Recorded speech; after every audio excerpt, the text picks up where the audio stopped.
Well, hello YouTube, it's me, Fortmaster, and welcome to a new reaction. This is Deltarune The Roots Theory by Gold Pro, and this was suggested on my Discord server by Graf Copperfield. And judging by the number of reactions, I'm gonna guess that people wanted me to watch this. But I mean, yeah, from the thumbnail alone, I can tell, this obviously has to do something with friend.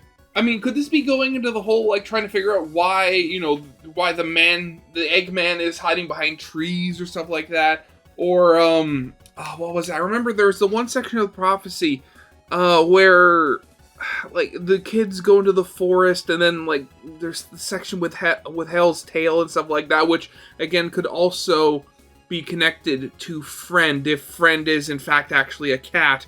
I honestly don't know. But, seemingly a lot of people were looking forward to me watching this, so let's actually get this thing started then.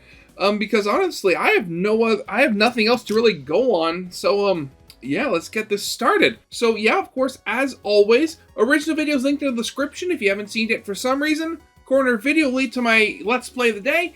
And if you like this video or any other video that I make, I'd very much appreciate it if you gave the video a like and subscribe to my channel, because almost 3/4 of the people that watch my videos aren't subscribed, and I'd very much like that to change, because I'm trying to see how close to 7,000 subscribers I can get before the end of the year. But yeah, with all out of the way, let's get this thing started then, shall we?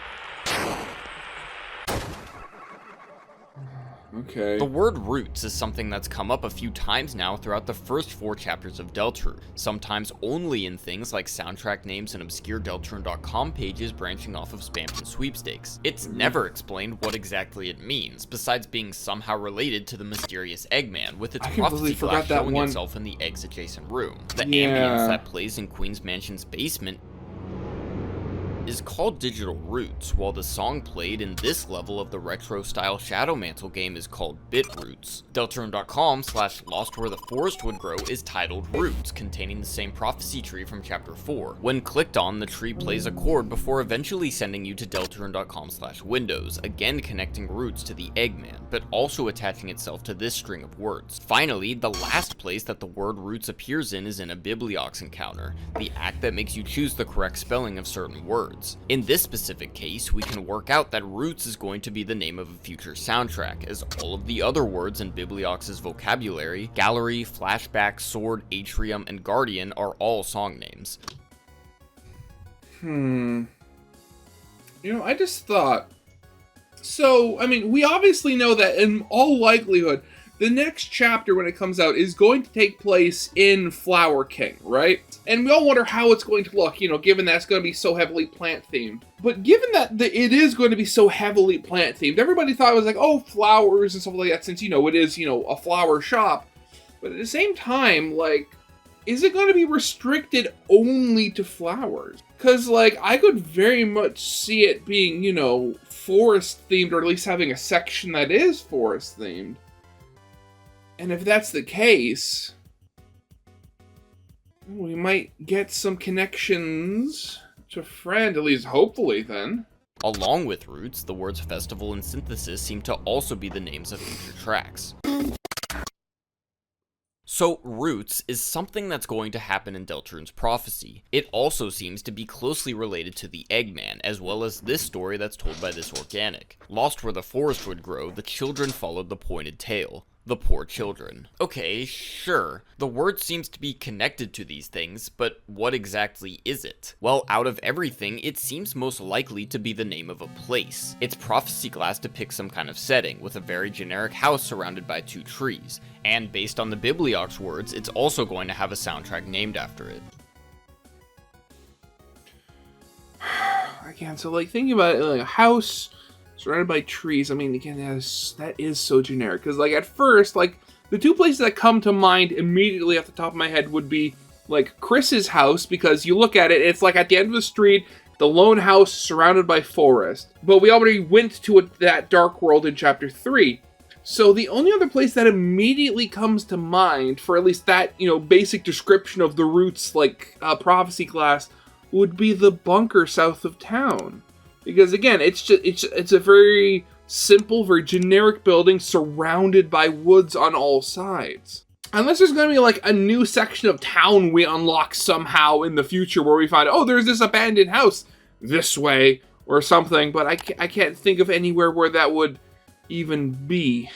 And that takes us to here, the two places in Deltarune whose soundtrack names are called routes with some extra word. The first one is Queen's Basement, a murky, dark brown labyrinth with vines growing everywhere. The ambience that plays in this area is called Digital Roots, implying that this area is only a digital recreation of the real roots, which would make sense since Cyberworld is on a computer. This is also the first moment in the game in which we spot the pink and yellow-eyed entity known as Friend. Yeah. Why do they appear in Digital Roots? Well, remember that Root seems to be closely related to this story, which mentions a pointed tail. The tail...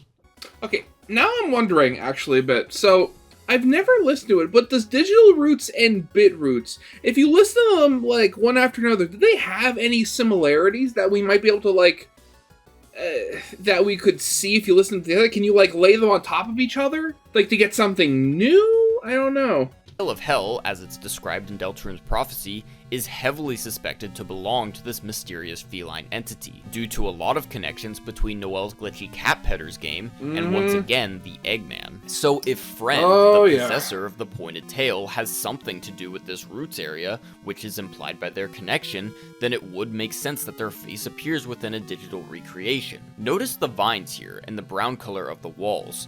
Notice Spamton's infatuation with this place, a character who wears pink and yellow glasses. The second place whose soundtrack name has the word roots is the third board of the Shadow Mantle video game, which you can immediately notice is colored the exact same murky brown as used in Queen's Basement.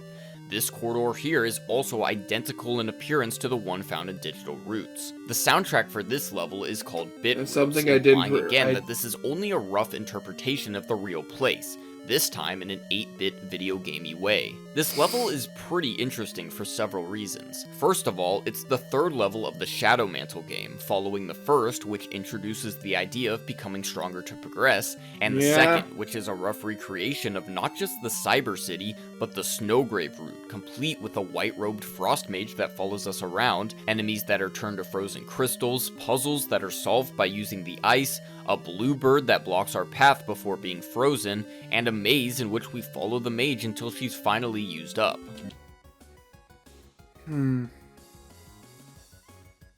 to wonder, because again, I've said before in like other theory reactions that I very much believe that we were only supposed to learn about, you know, the weird route after, like, during Chapter 3 or afterwards, because of, like, all the hints that were sprinkled through it, especially in these 8-bit games. But I really have to wonder, like, what is that going to mean? And is it going to mean anything specific in the future? Especially if, you know, they have all these areas that have so many similar traits with, like, music that has the word roots in the title. Like, areas that are, like, brown. Like, are these, like, little secret areas, are they going to have, like, some weird connection to the weird route? No, I just realized what I said. But is it going to have, like, some sort of strange connection to the weird route that we just haven't been able to figure out yet because we haven't had the full game to work with yet? This is the third level, which is now following up instructions for the Snowgrave route. And since Board 2 was basically a play-by-play of what happened in Chapter 2 Cyber City, it's not unreasonable to assume that this board, which takes place in this roots location, is also going to roughly represent what happens here during the weird route when we eventually get there. Before we even get to Bit Roots, it's notable that we enter it through a winding alleyway and a manhole, an almost one-for-one replica of the one found exclusively in Chapter 2's Snowgrave route. Of course, this doesn't make physical sense, but what I think this is trying to imply is that the only way to engage in the following series of events, or maybe even enter the real routes at all, is to be on the weird route by the time we get there. So with that said, what happens in level 3 of the Shadow Mantle game in this 8-bit version of Roots? Well, as with the first two games, it follows the same gameplay mechanic of leveling up and getting stronger to progress. This already seems to reveal that the Roots area, like Cyber City, is going to be a Dark World area. But really, all you do in this 8-bit Roots is just kill a bunch of different colorful enemies. Unlike the last board, which had representations of Noelle and Birdly and what you were supposed to do with them, it's just a boring kill spree. So is that all it's saying? When you reach the Roots during the Weird Route, kill all the different enemies there before proceeding. But wait, what are these enemies anyway? There's one that's surrounded by flowers that shoots red Wait, there's a fish-like enemy that can either be blue or gray, and killing it destroys the yellow lizard enemies that are... Wait, there's a singing purple cat enemy right next to a bright green enemy. Wait! Oh, these are representations of hometown NPCs, aren't they? This one is Asgore, surrounded by flowers and shooting red lasers that look like the trident he has in Undertale. This fish-type enemy is Undyne, who can become more tanky by putting on metal armor and upsets the yellow lizards, Alphys if she's killed. These two are Bratty and Catty, a purple cat in a room to the left of a green alligator, literally adjacent like their houses in hometown. The singing cat could also represent the Kattenheimer father, who we know sings in the church's choir. Oh god, it's like, so if the... I mean, again, we know in the Weird Route, like, in chapters like 4, like, there's something going on with Noelle, like, there's that little red spot that people have been suggesting was like another soul, and, you know, the whole thing with, like, getting stronger in chapter 2. Are we actually, like, does the Weird Route actually entail, like, going on basically, like, a murderous rampage throughout town in future chapters? Which, if it does, that is, like, exceedingly dark. And if it's not, like, how, like, you're literally killing them. How is this going to work? Like, is it Noelle helping Chris? Or helping us use Chris to kill them so Chris's level gets stronger? Or do we use Noelle to do it? And then, like, her LV, level of violence increases? God, honestly, the more I think about it, the more confusing and the more worried I get. I mean, granted, it's a path I'm never going to go on, but still, it's still freaky.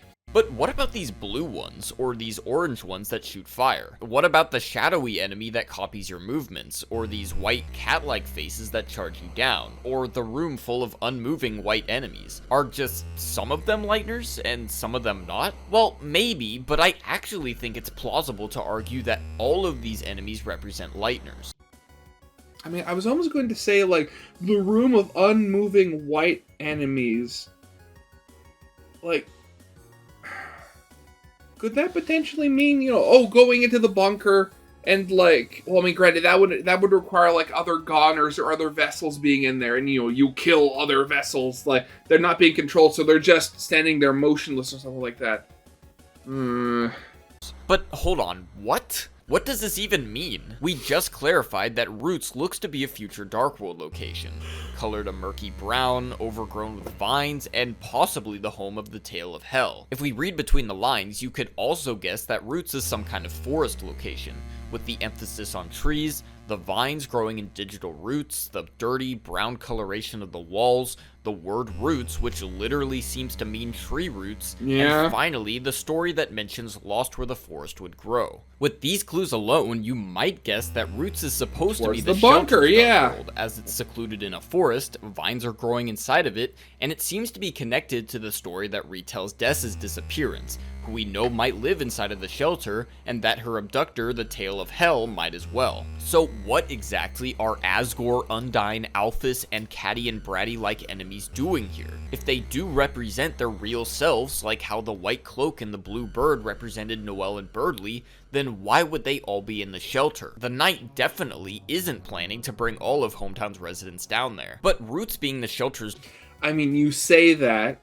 The Knight was going to kidnap, or at least was making a show of kidnapping Toriel before kidnapping Undyne. I mean, kidnapping Undyne because she's the chief of police. You could kidnap Asgore because he was the former chief of police.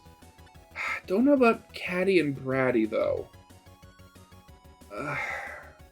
I mean, Alfie's, I mean, she's a teacher in the school like Toriel, so maybe there's some connection there, but yeah, it doesn't really make that much sense as to why they'd be kidnapped. Dark World also doesn't completely add up, as the Root's prophecy glass doesn't show the shelter doors between its two trees, but instead a house, or more specifically a doghouse. Also, in Board 3, the section where the Bitroot soundtrack is playing, the area with the murky brown coloration, that section is completely separate from the 8-bit shelter that they show right after, as the music stops playing and the exterior and interior have completely different colors. So if the Root's location is not actually the shelter, then where is it? So let's ask an interesting question. What if the layout of Bitroots is supposed to be a map of Hometown?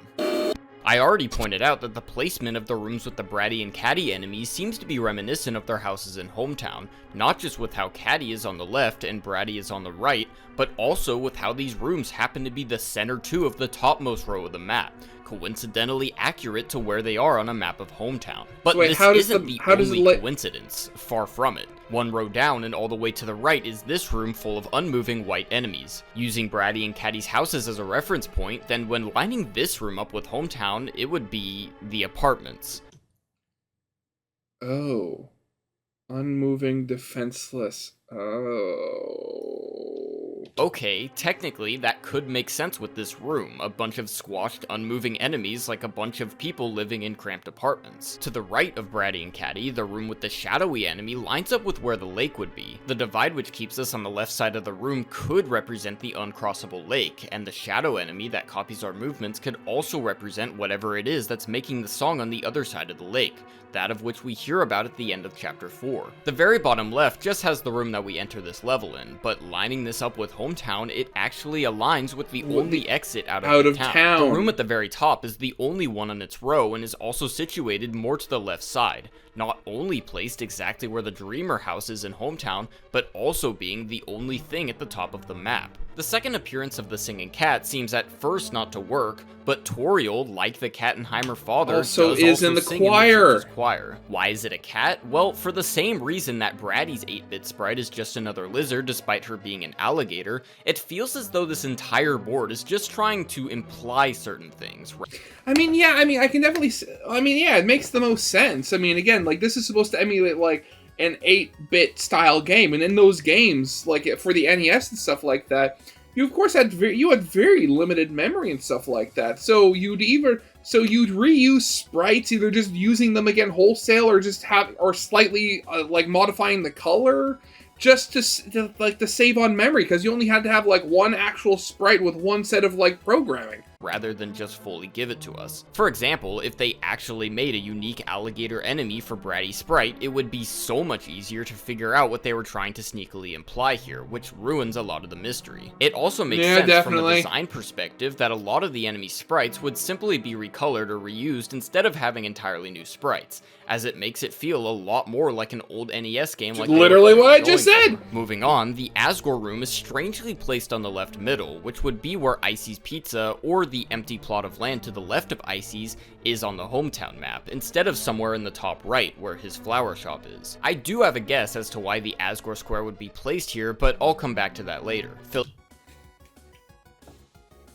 I was going to say, like, could it have something to do with, like the possibility of, like, a lot of dark fountains being opened up, and then, like, so the entire town is swallowed up or something like that?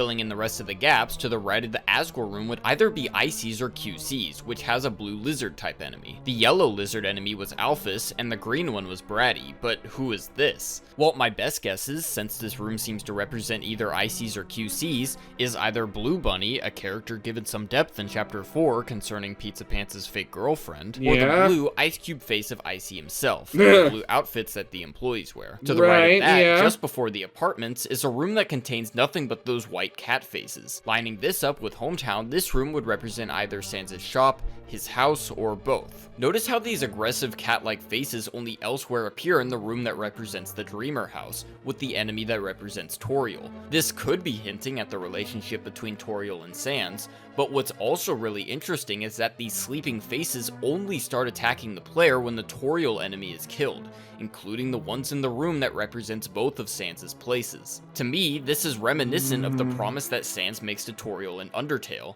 which makes him refrain from attacking the human unless they go too far and kill Toriel and the rest of the underground. Okay. I'm seeing it. There's still a couple of rooms unaccounted for, though. To the right of the exit of Hometown, there's a room with fire-spitting orange enemies. Between the hospital and the police station, I think this room is supposed to represent the hospital, and the orange enemies are supposed to be Rudy, the orange-colored monster who's bedridden inside. This enemy's use of fire is also something that's not entirely out of place, as he says to Noelle when they're playing Dragon Blazers together after the Weird Route that she should use Fire Shock instead of Ice Shock against the Ice Palace boss. Thematically, Rudy as a character also seems to embody the opposite kind of energy to his wife Carol, a character who is ice cold all around. To the right of that would be the library, where we find the version of Undyne without her armor. Why here? Well, funnily enough, Undyne has technically been in this area of Hometown before. Literally in Chapter 2, where she was trying to sort out the traffic by bench pressing the car. Okay, yeah, I'm getting this. In the short little traffic jam section of Chapter 2. A stretch? Probably, but it could have been what made them place the Undyne enemy type in this area. The very right of this row would be the school, represented by a room devoid of enemies, and a line of orange trees. This sprite is clearly a Hometown tree, with the neon orange outline in the softer orange center. It's an Actually, yeah, it literally is. It's just a lot lower resolution. Interesting detail to include in this, isn't it? As they could have used anything to blockade the path forward. And if we're still assuming that this layout works with the map of Hometown, then there is a wall of trees to the right of the school. But so the wall of trees are blocking a path. But, like, that wouldn't make any sense unless the path is a metaphor for, like, Castletown or something like that? Huh.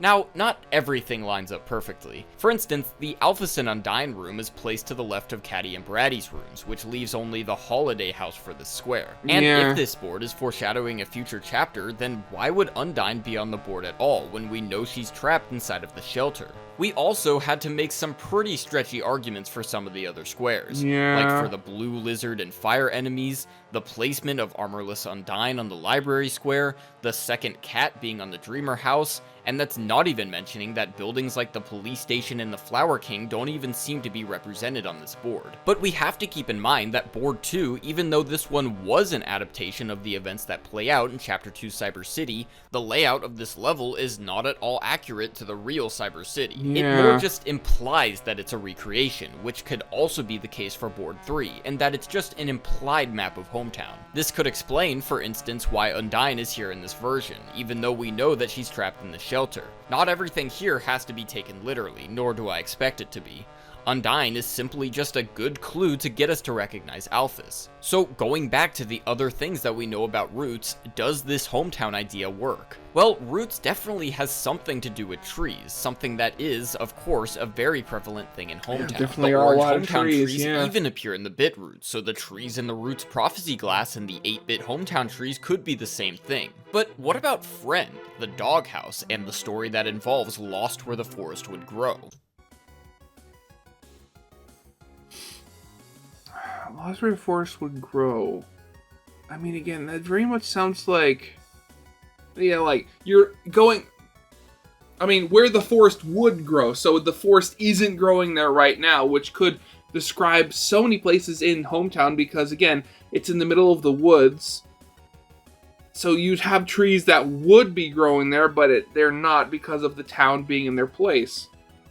So what if, like, instead it's actually being more...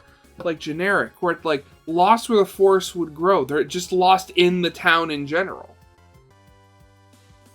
But again, if that was the case, what would that mean?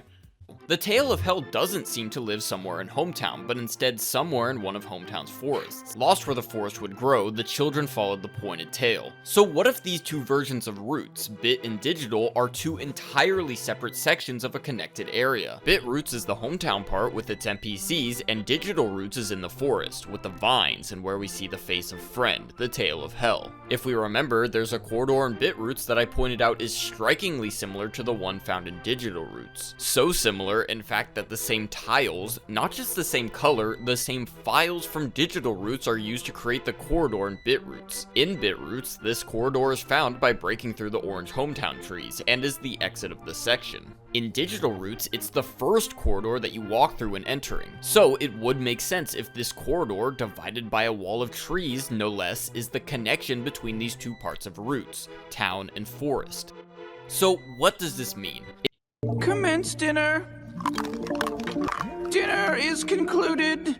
Concluded. Up.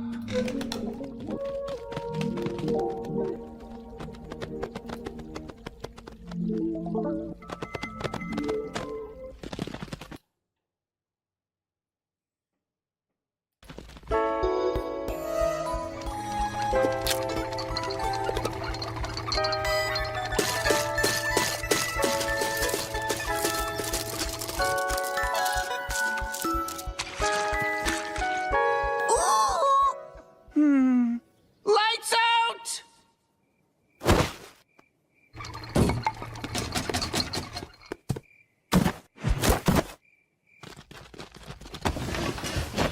Commence dinner. If Bit Roots is an implied recreation of Hometown, then does that mean that part of the Roots location, somewhere we're going to visit in a future chapter, is a Hometown Dark World? And if so, then what exactly is the situation in which all of Hometown becomes enshrouded in darkness? I mean, the one thing, or the one theory I could think of was Cammy Boy G's 7 Nights theory, where for one section, one of the 7 nights was in fact, was it like Pizza Pants or Burger Pants, whatever you want to call him. He went nuts and starts... No, he created the Dark World, in the theory, he created the Dark World in the Ices. Then other people walk in, they learn about Dark Worlds, and then everybody starts making Dark Worlds because everybody in this town is a complete mess. And that's how... Oh, God.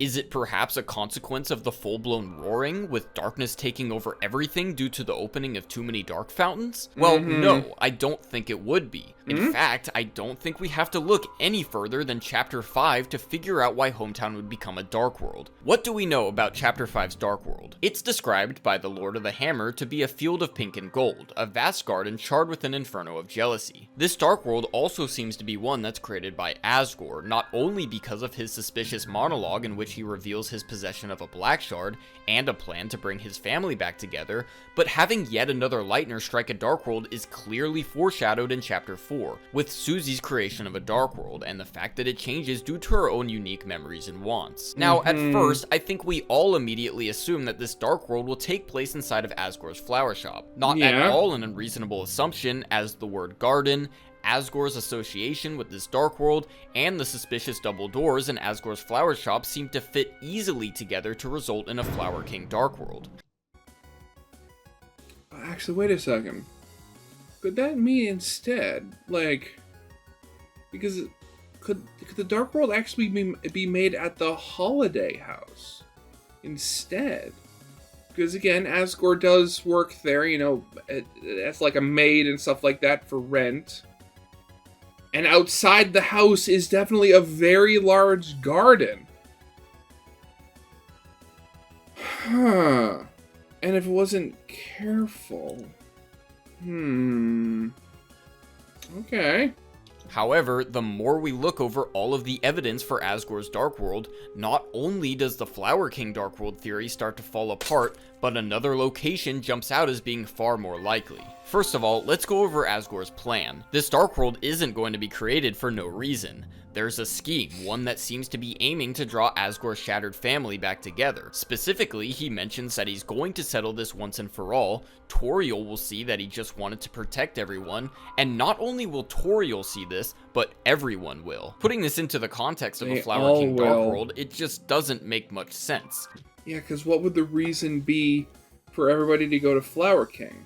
And, like, you make a dark fountain, like, not even inside the mayor's house, but outside the mayor's house. Everybody sees the, the dark clouds, think that maybe there's, like, a fire or something like that, and rushes over to potentially help, because, again, from what we've seen, it doesn't look like this town has a fire department, and then they end up inside the dark world that forms around the house. And the thing is, it's going to be huge, because it's a dark world created in an area that is not contained by being on the inside of a building. Okay. Why would Toriel, someone who is inexorably closed off against Asgore, step one single foot into Asgore's flower shop willingly? That already is a hole, but then you take into account that Asgore says that he's going to show everyone. But then, what about the word garden being used to describe Chapter 5? Garden has to refer to flowers. There's no getting around that, and a vast garden seems to be very obviously hinting towards the flower-filled Flower King. But the Flower King is not the only place during Chapter 5 in which an abundance of flowers will be present. We know that Chapter 5, taking place on a Sunday, is going to be the day of the festival, a town-wide carnival that completely transforms hometown's appearance. Balloons, a Ferris wheel, but most notably of all, to be included in the town-wide decorations, flowers. When talking to Icewolf at the beginning of Chapter 4, he says that a large order of flowers has gone out to Asgore in order to decorate the town for the festival. And what do we see being wrapped around the town hall's columns? Flowers. And oh! For the longest time, I didn't even realize that, like, it's being covered with, like, fake bushes with flowers and stuff on there. I thought they were being covered in Christmas wreaths. Like the garlands you put around, like, the banisters on stairs. I thought it was being wrapped up in garlands. Flowers, that makes much more sense. Flowers. And we know that the festival is going to be the time in which Asgore creates his Dark World, since the inferno of jealousy that's going to possess this Dark World is very likely going to be stoked by Sans taking Toriel to the festival, something that Asgore is probably going to bear witness to his absolute dismay. Finally, the Lord of the Hammer describes Chapter 5's Dark World as being a field of pink and gold. Remember that we confirmed before that Roots seems to be the home of the Tail of Hell, or the shadowy feline entity that seems to be the origin of the pink and yellow eyes. Chapter 5 being the field of pink and gold then makes a lot more sense if we end up visiting the Tail of Hell's home, Roots, in this chapter. And while this visual here seems to show falling flower petals, it could also just as easily be autumn tree leaves. So, with Asgore's plan demanding a Dark World that traps Toriel and everyone in hometown, the garden hint working well with a flower-decorated festival, and a field of pink and gold making sense for the Roots location, then Chapter 5's Dark World looks to be a hometown/festival Dark World, where Roots is. This could also explain why Asgore's room in Bitroots, along with all of his flowers, lines up to be where Icy's pizza is. Maybe during the festival, this empty plot of land to the left of Icy's is where Asgore sets up a flower stand. The aggressive cat faces that only appear in Toriel and Sans' rooms could also represent the jealousy that's going to possess Asgore's Dark World. But what about Asgore's flower shop? We kind of glossed over the fact that even though the Dark Fountain can't be created in there, there's still a locked double door, a back door to the shop, a basement, 7 colored flowers upstairs. So what I think is that the Flower King is just going to be another area of this Dark World. The festival bit is the area where we can continue the weird route, the forest bit is going to be a secret area where we fight the secret boss, and it probably will be the Tail of Hell, and the Flower King is going to be the final area. Of course, there could also be other subsections that split up the Dark World. In Asgore's piece of the prophecy, it mentions that he's going to become trapped in some kind of asylum, and while this could be referring to his state of mind during the Dark World, it could also be a physical asylum, and it might just be the Flower King, especially like being trapped in the flower shop, because, like, again, the whole thing, people who grow plants, they talk to the plants, so Asgore most likely tells a lot of his problems to the flowers. So turn those flowers into Darkners who know all about how troubled Asgore is, and they might take that as, we need to help him, he's very troubled. So then that turns into an asylum. Like a literal asylum, like a building, trapping him until he gets better. Especially the locked double doors at the back of the shop. Something that's heavily explained in Deltarune Chapter 4 is the Dark World doors. How they work, how they separate different Dark Worlds, how they represent locked doors in the Light World. Because of how in-depth they go in explaining how exactly they work, they'll definitely come into play again in future Dark Worlds, and we'll probably find the one that represents the locked doors of Asgore's flower shop in Chapter 5. So that part, at least, can be explained. However, I'm not exactly sure how the basement of the Flower King as well as the back door come into all of this. They definitely don't point out their existence for no reason, so honestly, who knows? In relation to this, I'm also really wondering what exactly Asgore's plan to fix his family is beyond just creating a kind of questionable. Dark World, and what exactly, beyond just the intrusive inferno of jealousy, is going to trap Asgore in this asylum. It seems like Asgore is planning to put on a bit of a show, a performance that'll prove to Toriel and the rest of Hometown that he was quote-unquote just trying to protect everyone. But what this entails, how a Dark World helps in this, and what he's even trying to prove is so hard to predict that I'm just going to leave these questions alone for now. So let's instead talk about the second half of Roots, the hidden forest location where the heroes will see the Tale of Hell take crawl. It's heavily implied that this location is going to be underground, mirroring digital Roots with its rampant dissension, its dirty walls, vines growing all over the place, the roots of trees poking their way into it. It could be the shelter's Dark World just as well as it could be the basement of some forest-hidden demonic doghouse. Whichever the case, we know that it's the home of a certain cat, and the place where the heroes, like the children, will be lured by its pointed tail. So it's a secret area, hidden behind trees, one that houses... You know, funny thing that I just thought of with Fred and stuff like that. You know how everybody was like really shocked when we first saw Tenna. How, you know, he was basically, they went like Donkey Kong Country on us, where he was like a 3D model that had been like turned into like pixelated pictures and stuff like that.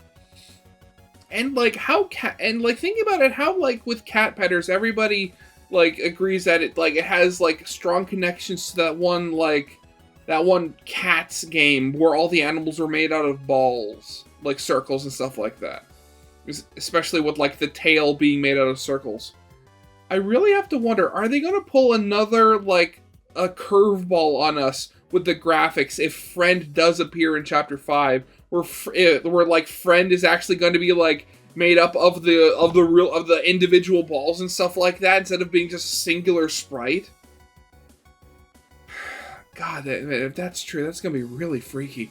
House is a dark, hostile creature. It's an area whose digital rendition had a secret boss, one that wore pink and yellow glasses, and gave us an item that has strangely high defense and a resistance against cat attacks. Chapter 5 is the last chapter of the Shadow Crystal mission, as Sham only needs one more crystal to finish their creation. Yeah. So, by all reasonable doubt, Friend, the pink and yellow eyes, the Tale of Hell, seems to be the best contestant for being Chapter 5's Shadow Crystal boss. But does this make sense? Susie fought Chapter 4's secret boss alone, and got a powerful axe. Chris fought Spamton Neo alone, and got a powerful weapon from the Knight. And now, with the Shadow Crystal mission ending, it seems like Chapter 5 is the last chapter in which Rousey will get to fight a secret boss alone, as well as get a powerful scarf to complete the trifecta of weapons. It also can't be forgotten that thematically, these bosses fit with the hero that soloed them, with Spamton Neo being a puppet reaching to heaven, and Gerson being Susie's mentor, teaching her how to use her healing magic. So does Friend really work thematically as Rousey's solo fight? It's a hard question to answer for sure. Rousey has been the first one to bring up the smiling pink and yellow-eyed cat in his Dark World explanation cutscene. And since the hero seeing the Tale of Hell is part of the prophecy, Rousey will have memorized this encounter and will be expecting it when it comes. I mean, okay, so something I could think of a parallel going on here. Because, like, the whole thing with, like Rousey, the whole thing about Rousey is, like, he's nice to a fault, always wants to help his friends, you know, stuff like that, doesn't want to be a bother or anything. And, like, depending on how Friend is, if Friend is, in fact, the secret boss, like, what if Friend is just the antithesis of that? Because, again, I've seen a number of theories where people suggest that it was Friend that kidnapped Des or killed her or whatever happened to her. So if, like, Friend, like, left the Dark World and hurt a Lightner, like, basically being, like, the antithesis of Rousey when it comes to, like, a Darkner's, like, relationship with a Lightner. I wonder if there could be something to that. He also has somewhat of an affinity towards cats. But what does Friend have to do with Rousey outside of that? So far, the face has only appeared in places where Chris is solo, besides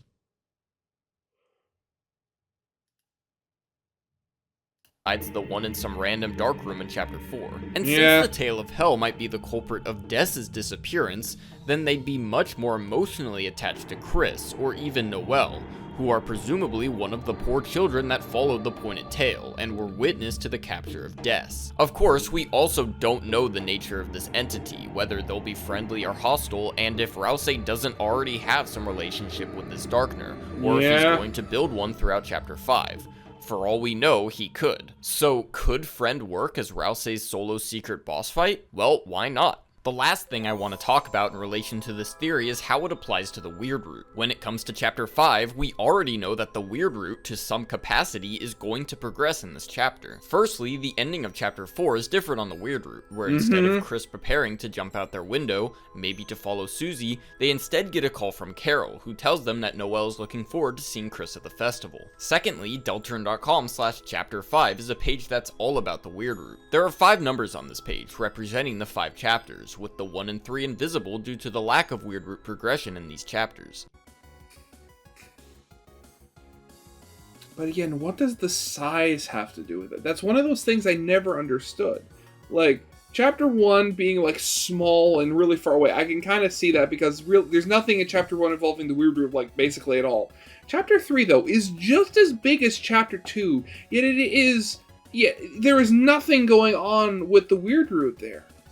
What specifically was so important in Chapter 3 that it's on a same... that it's, like, even if it is, like, invisible and not there, that it's on the same level as Chapter 2?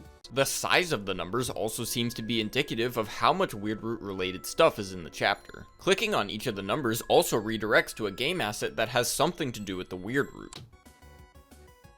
The size being related to Weird Root content. Okay, that's not something I had considered, and given the fact, from what I said before, about how, like, a lot of the mini-games, the secret mini-games in Chapter 3, kind of are telling you how to get to the Weird Root and what to do on it.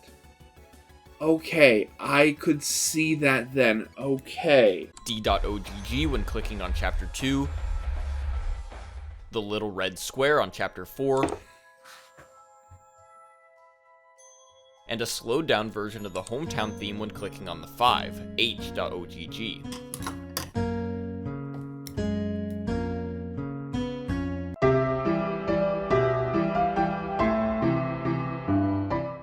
The 5, as we can already see, is not invisible, nor is it small. It's pretty much just a middling size between the 2 and the 4, so we can expect that in Chapter 5's Weird Root, there won't be anything as crazy as Chapter 2, but certainly more than the minimal amount that we got in Chapter 4. But there's actually something really puzzling about this page, and that's the number 3. Even though it's invisible, and rightly so due to the chapter's complete lack of Weird Root, it has the same font size as the 2.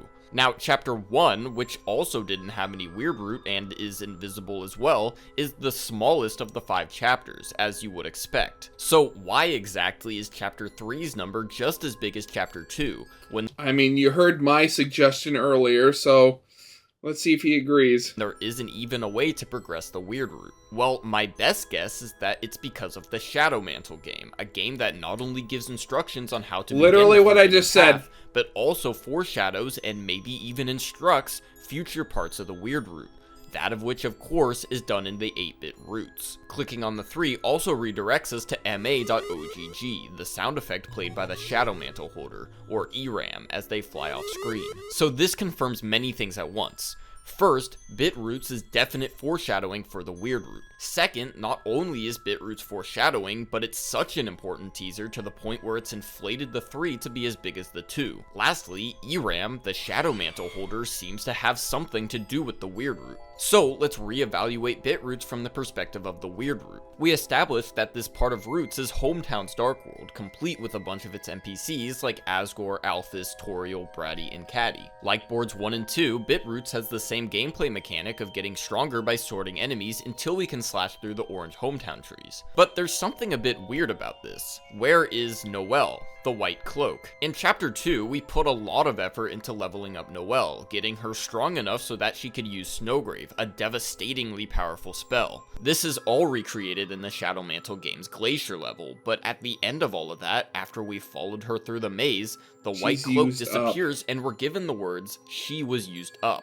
She then doesn't reappear in the game's 3rd level, implying that by this point we no longer have a use for Noelle to continue this forbidden path. But this strikes me as inaccurate to how things are progressing in the real Weirdroot. First of all, after following Noelle to the manhole, this isn't the end of her use like the Glacier level implies. Instead, she actually comes back to save us from Spamton Neo, again by using her powerful ice spells. In Chapter 4, we then completely derail the house scene to re-equip the Thorn Ring back on Noelle, and by the end of the chapter, Noelle is asking to go to the festival with Chris. If you ask me, this does not seem as though Noelle is quote-unquote used up after Chapter 2 like the Shadow Mantle game suggests. If anything, it seems like she'll be with us during the festival, just in time for darkness to cover the town, and for the both of us to be together in Roots, to pick up where we left off. But we also can't gloss over the fact that the Shadow Mantle game doesn't just say that Noelle is used up, but that we're used up too. So maybe these two things are referring to what happens a lot later in the game, or maybe this is just some random creepy dialogue that's just creepy for the sake of being creepy. Why not both? But that doesn't take away from the fact that the White Cloak is definitely absent from Bitroots, when it seems like she's definitely going to be there with her Thorn Ring alongside us. And what about the fact that in Bitroots, the path forward for the Weirdroot seems to involve literally killing enemies that represent Lightners like our parents? If this is somehow going to be taken literally, then how the hell is the 5 on Deltarune.com/chapter 5 not enormous? Lastly, Eram is one of the game's most ambiguous villains up until this point. Even more so, I'd say, than the pink and yellow-eyed tail of hell. They're just yet another shadowy boss-like enemy that seems to live in the shelter. A growing list at this point. Honestly, if in Chapter 6 or Chapter 7 we don't have like a boss rush of all these weirdos, I will be very upset. So let's tackle each of these things at a time. First, what's going on with Noelle? Why does Chapter 2 build her up to be Chris's tool to destroy anyone in their path, then seemingly drop her when it comes to the next steps of the Weirdroot? Well, what I think is that by the end of Chapter 2, Noelle has leveled up enough to the point where we don't have to focus on her stats anymore, and instead we have to start leveling up Chris. We got her most powerful weapon, unlocked her most powerful spell, forfeited a lot of EXP for Chris in favor of Noelle, and made sure that Noelle keeps her Thorn Ring on by the time of Chapter 5's Dark World. She's basically like Paula from Earthbound, where when you level her up enough, she ends up unlocking more powerful spells. Coincidentally, one of Paula's most powerful spells is PSI Freeze. And not only are we leveling up Noelle in Chapter 2, but we're transforming her to be a much more bolden version of herself.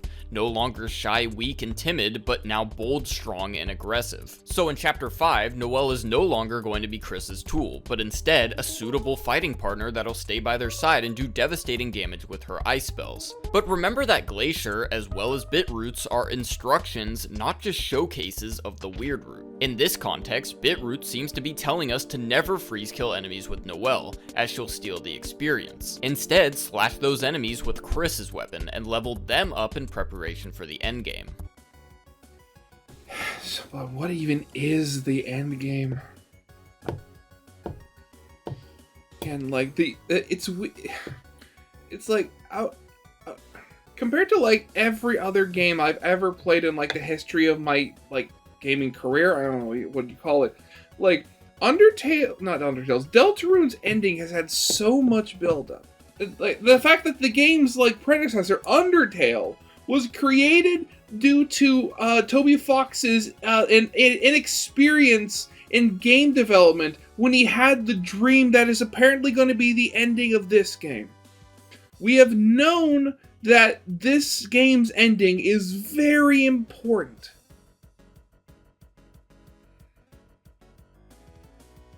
God, I swear. What is it about, though? And, I mean, granted, like, at this point, we haven't had anything to say otherwise, but I really hope, after all the build-up, it actually sticks the landing when it comes to the ending.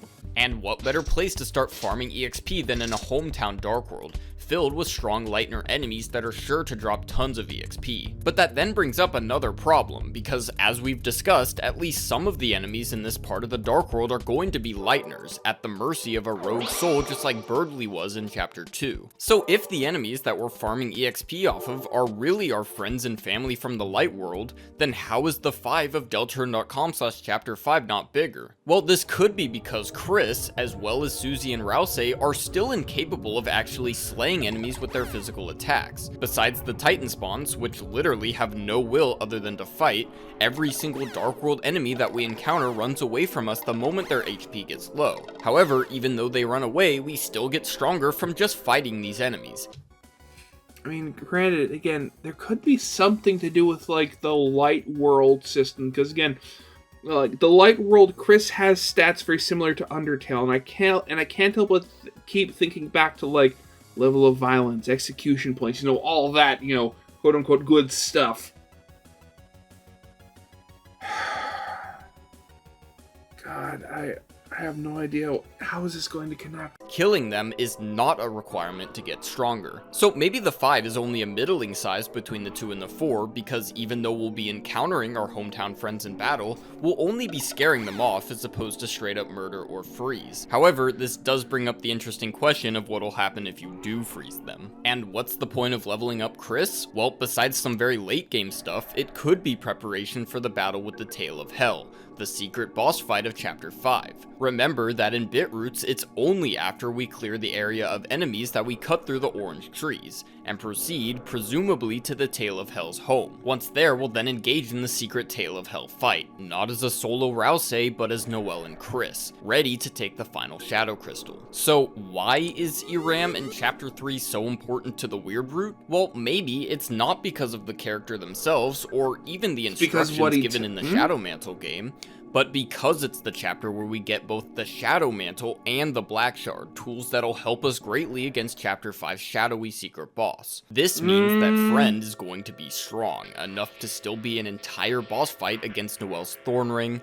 Ice Shock, and Snowgrave, and Chris's Shadow Mantle, Black Shard, and stat increases from the previous section. Since the Tail of Hell is a shadow monster, the gimmick of the fight is probably going to revolve around collecting TP, something that becomes a lot harder in dark fights. Snowgrave is 100% TP, so even though it does a lot of damage, reaching that threshold might be near impossible in a battle like this. So it's probably a good idea to save attention max going into Chapter 5. Of course, we also don't know what color this fight is going to turn our soul, if any. Lastly, considering that Friend is apparently this strong, then how do we feel about Rouse going up against this secret boss alone in the normal route? I mean, again, the idea I had where, like, Friend personality-wise is essentially like the anti-Rouse.